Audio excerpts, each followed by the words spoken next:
Judul, di hari ulang tahunku, aku menerima telepon dari ibuku.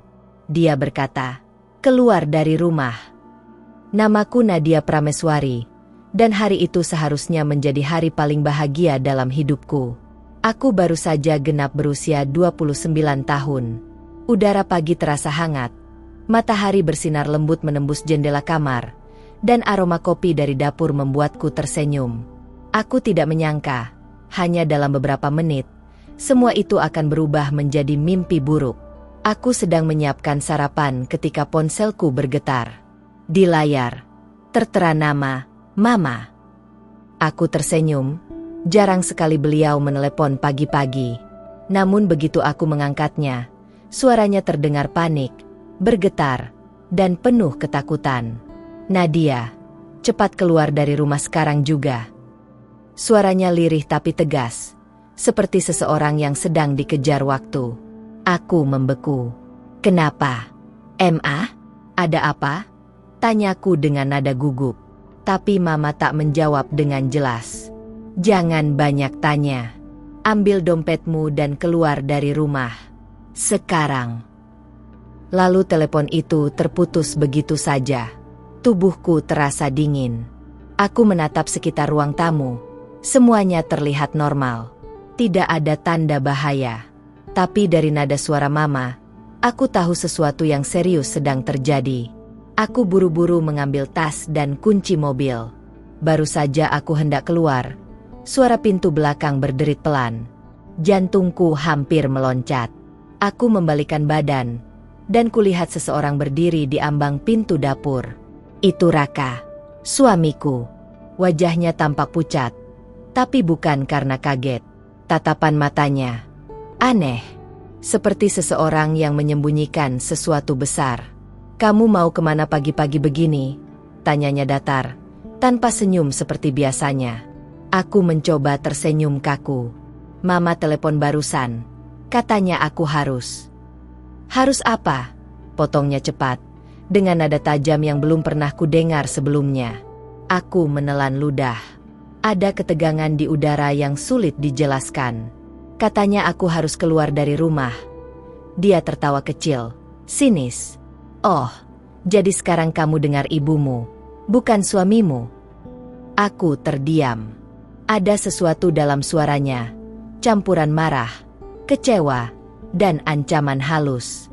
Saat itu juga, aku tahu, ada rahasia besar yang disembunyikan di balik rumah ini, dan mungkin juga di balik senyum Raka selama ini.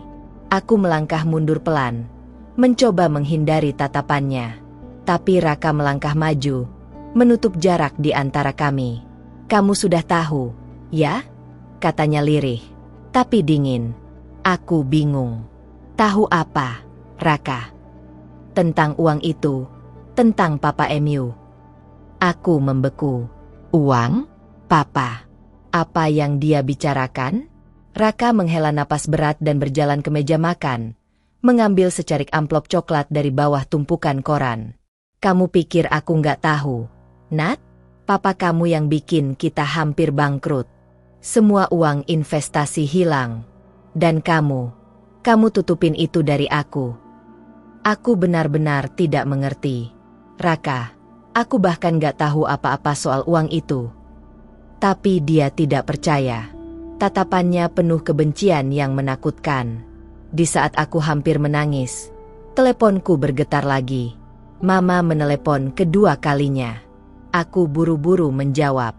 "Nadia, tolong, dengarkan Mama. Jangan percaya siapapun di rumah itu, terutama Raka." Suara Mama terdengar terisak. "Mereka sudah tahu. Mereka tahu rahasia itu. Kamu dalam bahaya." Aku tak sempat bertanya apapun. Raka tiba-tiba merebut ponselku dan mematikannya. "Kamu nggak perlu dengar halusinasi ibumu," katanya dingin. Aku merasa tubuhku gemetar. Air mataku hampir jatuh. Tapi aku tahu, jika aku menunjukkan ketakutan, aku akan kalah. Aku berusaha menenangkan diri dan pura-pura patuh. "Baik, aku nggak akan keluar. Aku cuma panik." Dia menatapku curiga, tapi kemudian berjalan ke ruang kerja dengan ekspresi gelap. Saat itu, aku memutuskan, aku harus keluar, malam ini juga. Namun sebelum aku sempat melangkah ke kamar untuk mengemasi barang, aku mendengar pintu depan diketuk keras. Duk, duk, duk. Suara itu membuatku tersentak. Aku mengintip dari jendela. Ada seorang pria tua berdiri di luar. Dan yang membuatku lebih terkejut, pria itu adalah Pak Rahman, mantan sopir keluarga kami yang sudah menghilang 10 tahun lalu. Aku terpaku di balik tirai, memandangi wajah Pak Rahman yang tampak tua dan kusut. Tangannya gemetar saat mengetuk pintu lagi. Raka belum keluar dari ruang kerjanya, jadi aku memberanikan diri membuka sedikit pintu. Pak Rahman? Suaraku hampir tak terdengar. Pria itu menatapku dengan mata merah basah. Nona Nadia, akhirnya saya bisa menemukan Anda. Aku menelan ludah. Jantungku berdetak tak karuan. Ada apa? Pak, kenapa Bapak kesini? Tanyaku dengan suara pelan. Takut kalau Raka mendengar. Dia menatap ke arah koridor rumah, lalu berbisik. Saya datang karena pesan dari ibu Anda. Ada hal yang harus Anda tahu, tentang keluarga Anda, dan tentang suami Anda. Kata-katanya membuat tubuhku kaku. Tentang Raka? Bisikku. Dia mengangguk cepat. Jangan percaya dia. Semua ini direncanakan. Sebelum aku sempat bertanya lebih jauh, suara langkah kaki Raka terdengar mendekat. Aku panik. Pak, pergi dulu. Sekarang. Bisikku cepat. Tapi dia menggeleng keras. Terlambat. Nona, mereka sudah tahu saya di sini. Pintu tiba-tiba terbuka lebar. Raka berdiri di sana, dengan wajah dingin dan tatapan penuh kebencian. Apa yang kamu lakukan di sini, Pak Rahman? Suaranya datar tapi menakutkan. Aku mundur beberapa langkah, sementara Pak Rahman berusaha tetap tenang. Saya hanya ingin mengembalikan sesuatu, Tuan, katanya sambil mengeluarkan amplop lusuh dari sakunya. Raka menatap amplop itu lama, lalu meraihnya dengan kasar. Ia merobeknya, dan dari dalam jatuh beberapa foto tua, foto yang langsung membuat darahku berdesir. Itu foto ayahku, berdiri bersama seseorang yang sangat mirip Raka, tapi jauh lebih muda. Aku memandangi foto itu dengan bingung. Apa ini? Tanyaku. Tapi Raka tak menjawab. Pak Rahman menatapku penuh iba. Itu bukan kebetulan. Nona, mereka sudah saling kenal lama, jauh sebelum Anda menikah. Dunia seolah berhenti berputar. Apa maksudnya? Suaraku bergetar. Maksudnya, kata Pak Rahman lirih, pernikahan Anda bukan karena cinta, tapi bagian dari rencana keluarga. Aku terdiam. Raka menatapku tajam. Cukup. Kamu jangan dengarkan omong kosong orang tua ini, bentaknya. Tapi nada suaranya justru mengkhianati rasa panik yang ia coba sembunyikan. Pak Rahman maju setapak. Tuan Raka, Anda tahu kebenarannya. Ayah Nona Nadia membiayai keluarga Anda, tapi dengan syarat. Diam, teriak Raka. Tapi sudah terlambat. Kata-kata itu telah menusuk dadaku. Aku menatap Raka dengan air mata. Kamu menikahiku karena perjanjian. Ia tidak menjawab, hanya diam, menatapku dengan tatapan penuh rasa bersalah. Saat itu, hatiku hancur. Aku berlari keluar rumah tanpa memikirkan apapun. Hujan tiba-tiba turun, deras dan dingin.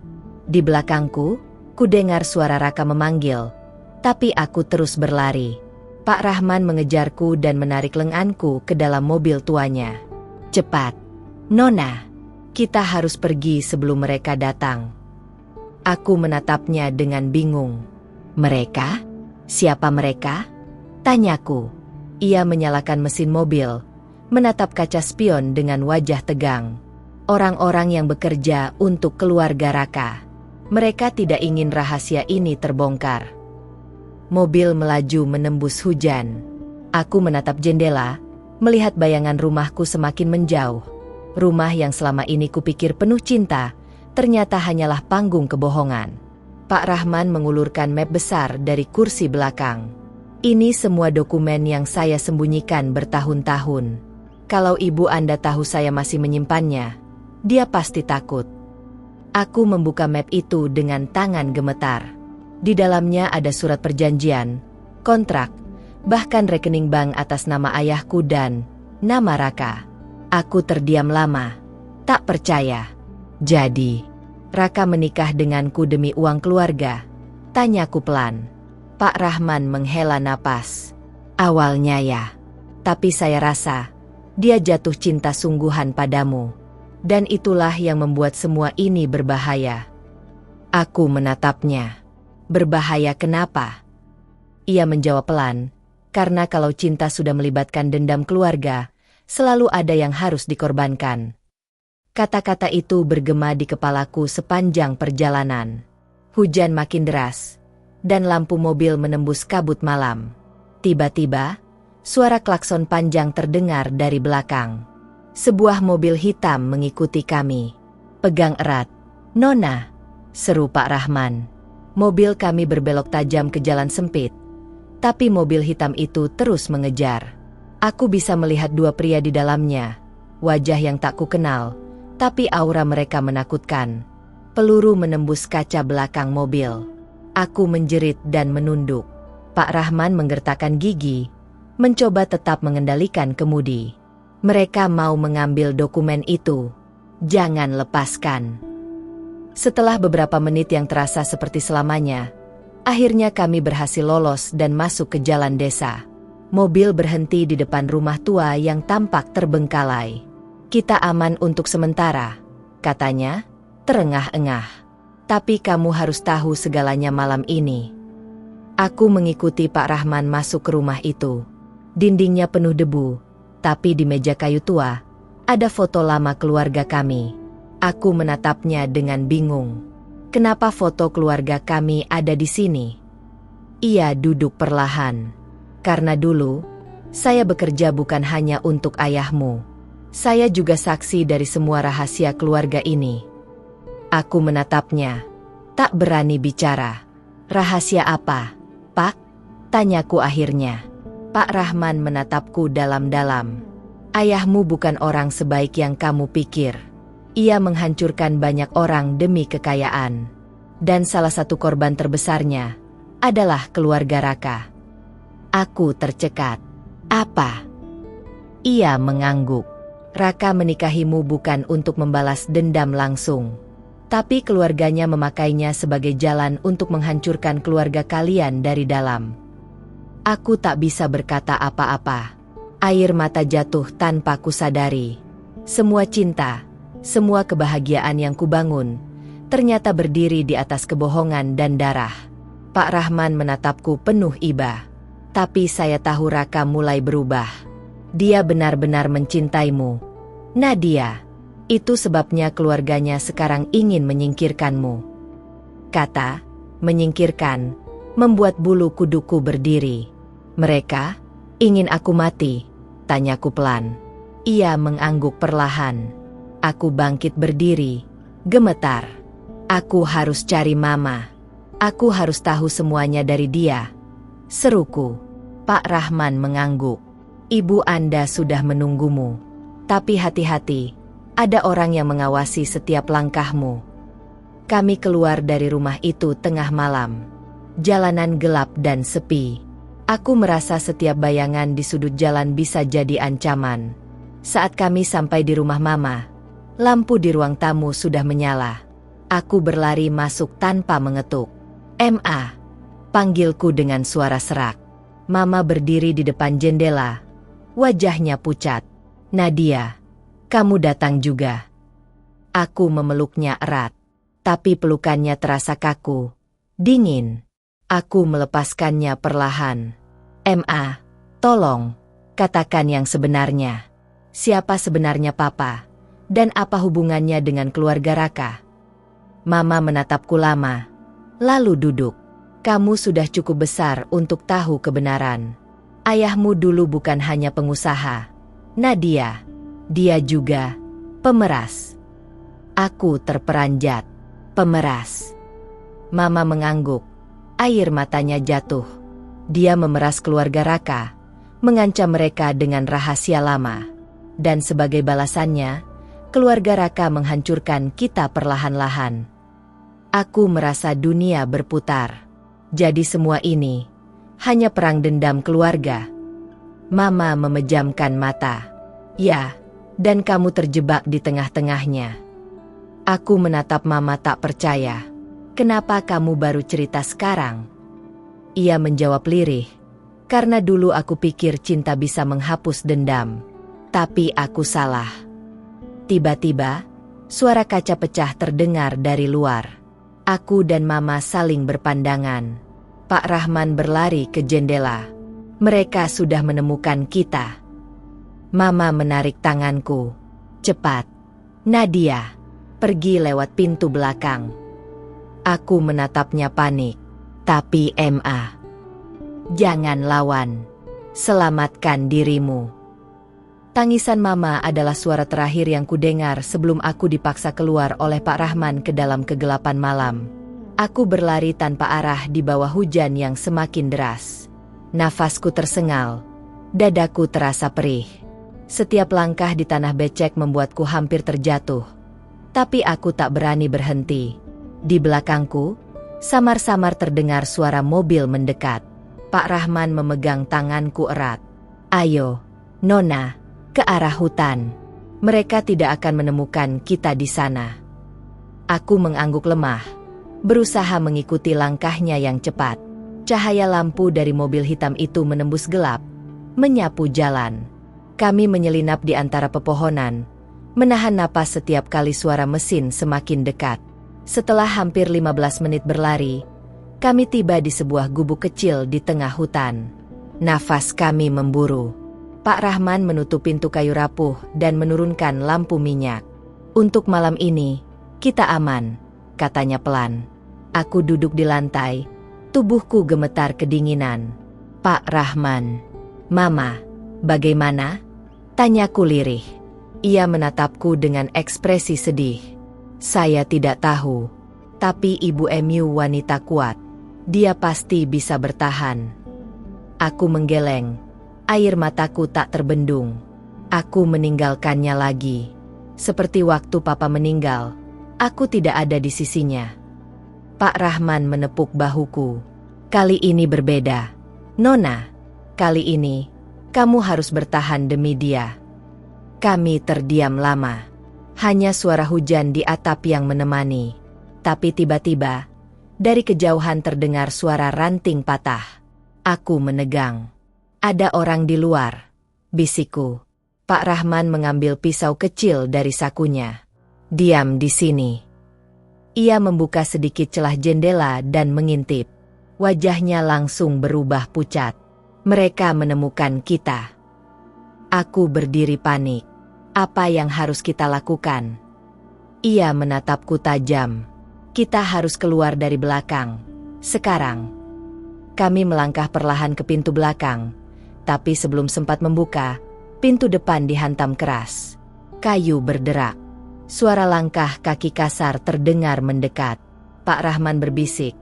Lari begitu aku bilang. Aku mengangguk, menahan air mata. Pintu depan akhirnya jebol. Dua pria berpakaian hitam masuk, membawa senter dan senjata. Pak Rahman melompat ke arah mereka, mencoba menahan waktu.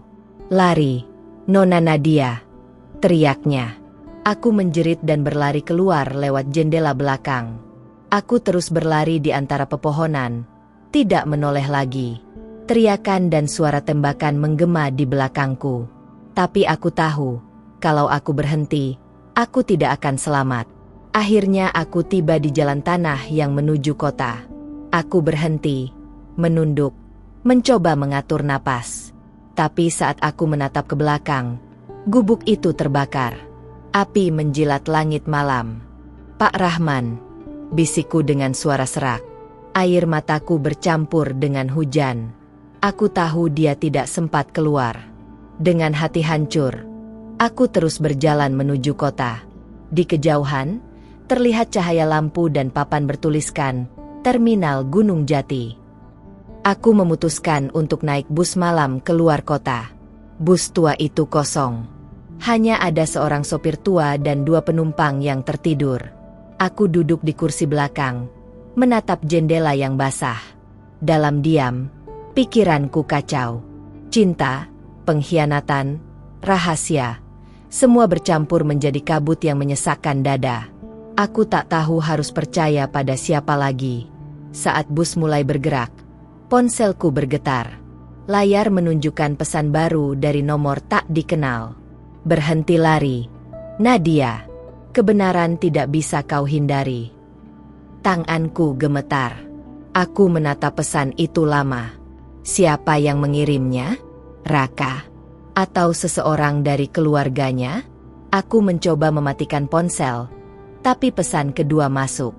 Temui aku di gereja tua di tepi sungai. Jam 3 pagi. Aku tahu apa yang terjadi pada ibumu. Aku menatap jam tangan. Pukul 2:10. Hanya 50 menit lagi. Hati kecilku mengatakan itu jebakan. Tapi aku juga tidak bisa menolak kemungkinan bahwa Mama masih hidup. Bus berhenti di perempatan, dan tanpa berpikir panjang, aku turun. Udara malam menusuk kulitku. Jalan menuju gereja itu sunyi dan berkabut. Ketika aku tiba di sana, hanya ada bayangan menara tua dan suara air sungai yang mengalir pelan. Pintu gereja terbuka sedikit, seperti memang menungguku. Aku masuk dengan langkah ragu. Bau debu dan lilin terbakar menyelimuti ruangan. Di altar, kulihat seseorang berdiri. Raka. Aku mematung. Raka? Suaraku serak. Ia menoleh perlahan. Wajahnya tampak lelah dan penuh luka. Aku tidak datang untuk menyakitimu, Nadia. Aku datang untuk menyelamatkanmu. Aku tak percaya. Setelah semua yang kamu lakukan. Dia menunduk. Kamu tidak tahu semuanya. Mereka memaksaku. Aku harus memilih antara kamu atau keluargaku sendiri. Aku mendekat selangkah. Dan kamu memilih mereka? Tanyaku getir. Ia menggeleng pelan. Tidak lagi. Raka membuka jaketnya dan mengeluarkan flash disk kecil. Di sini semua bukti tentang permainan keluarga kita. Tentang ayahmu. Tentang ayahku juga. Aku menatap benda itu. Bukti. Ia mengangguk. Kalau kamu mau selamat, kamu harus menyerahkan ini ke orang yang bisa melindungimu. Aku tidak punya banyak waktu. Aku ingin percaya, tapi bayangan kemarahan dan kebohongan masih menempel di pikiranku. Kenapa aku harus percaya sekarang? Tanyaku. Dia menatapku dengan mata yang berair. Karena aku sudah mengkhianati mereka. Demi kamu. Sebelum aku sempat menjawab, suara mobil mendekat terdengar dari luar. Raka menatap jendela. Mereka datang. Bawa ini dan pergi. Aku menolak. Tidak. Aku tidak akan tinggalkan kamu lagi. Dia tersenyum getir. Kamu harus. Kalau tidak, semua ini sia-sia.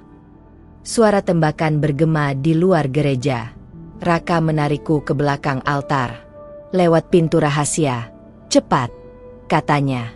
Aku menuruti, meski tubuhku bergetar hebat. Kami masuk ke lorong sempit di bawah gereja. Di ujungnya, ada pintu besi kecil menuju luar. Raka membukanya dan mendorongku keluar. Aku akan menahan mereka, katanya dengan senyum tipis. Aku memegang tangannya erat. Raka, jangan. Ia menatapku dalam-dalam. Kalau aku tidak kembali, hidup terus, Nadia, dan ungkap semua kebenaran. Dia melepaskan tanganku dan menutup pintu itu dari dalam. Beberapa detik kemudian, suara tembakan dan teriakan menggema dari dalam gereja.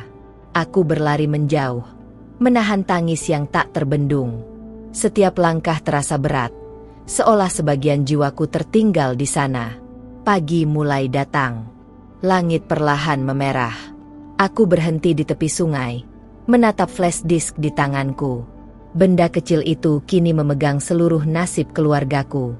Aku tahu, kebenaran belum sepenuhnya terungkap. Tapi satu hal pasti, hidupku tak akan pernah sama lagi.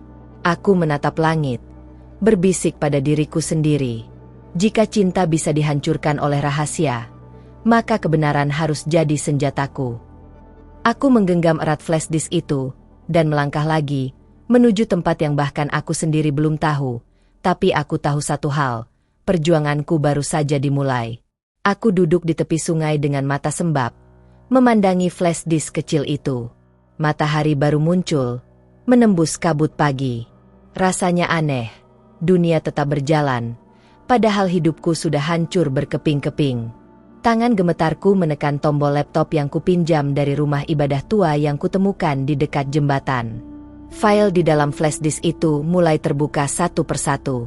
Dan disitulah aku melihat semuanya. Rekaman video, surat perjanjian, transaksi rahasia antara papa dan ayah Raka.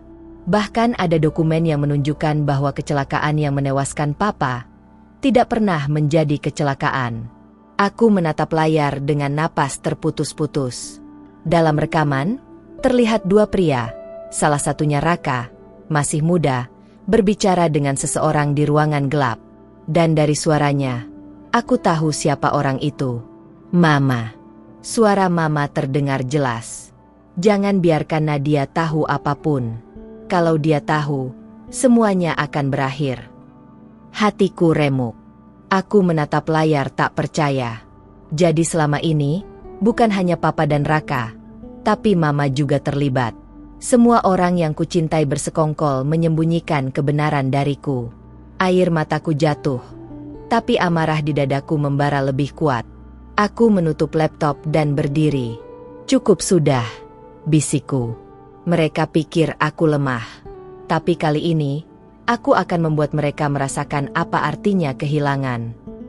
Beberapa jam kemudian, aku tiba di rumah besar keluarga Raka, tempat semua kebohongan dimulai. Aku tahu, mereka tidak akan mendugaku datang kembali. Dua penjaga di depan rumah menatapku kaget.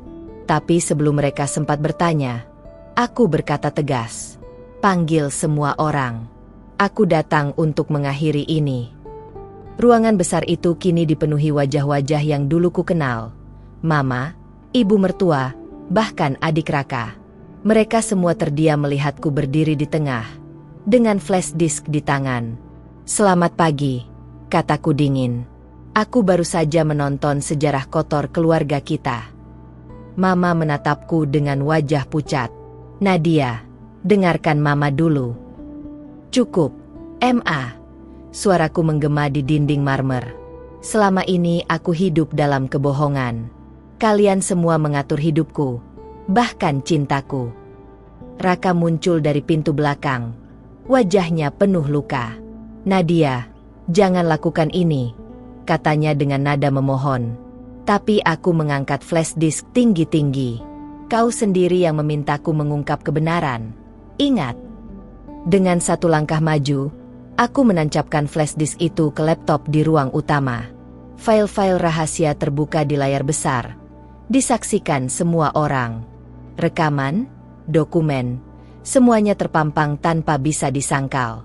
Teriakan, tangisan, dan sumpah serapah memenuhi ruangan. Ibu mertua Raka menatap Mama dengan amarah, sementara Mama hanya menutup wajahnya dan menangis. Tapi aku tidak lagi merasa kasihan. Aku menatap Raka. Air mataku jatuh satu-satu. "Aku mencintaimu, Raka." Tapi cinta tanpa kejujuran hanya racun yang manis. Raka melangkah maju, tapi aku mundur. "Pergilah," kataku tegas. "Mulai hari ini, aku bukan bagian dari siapapun. Aku hidup untuk diriku sendiri." Aku berjalan keluar dari rumah itu, meninggalkan mereka dalam kekacauan dan rasa bersalah. Di belakangku, terdengar suara kaca pecah dan jeritan, entah karena marah, atau karena kebenaran akhirnya menelanjangi semuanya. Di luar, hujan kembali turun. Aku menatap langit, membiarkan tetesan air membasahi wajahku. Ada luka di hatiku, tapi juga kelegaan yang tak bisa dijelaskan.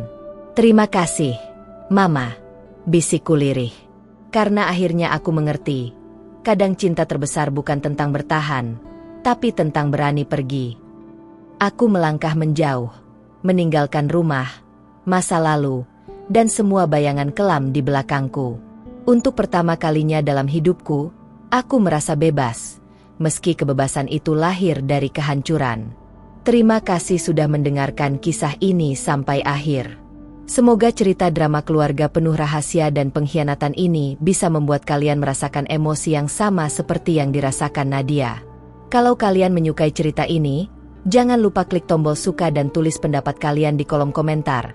Aku ingin tahu bagian mana yang paling mengejutkan atau menyentuh hati kalian. Dan yang paling penting, bergabunglah dengan keluarga kami dengan cara menekan tombol subscribe dan aktifkan lonceng notifikasinya, agar kalian tidak ketinggalan kisah-kisah drama keluarga berikutnya yang lebih menegangkan, emosional, dan penuh kejutan. Sampai jumpa di cerita selanjutnya. Dan ingat, di balik setiap keluarga, selalu ada rahasia yang belum terungkap.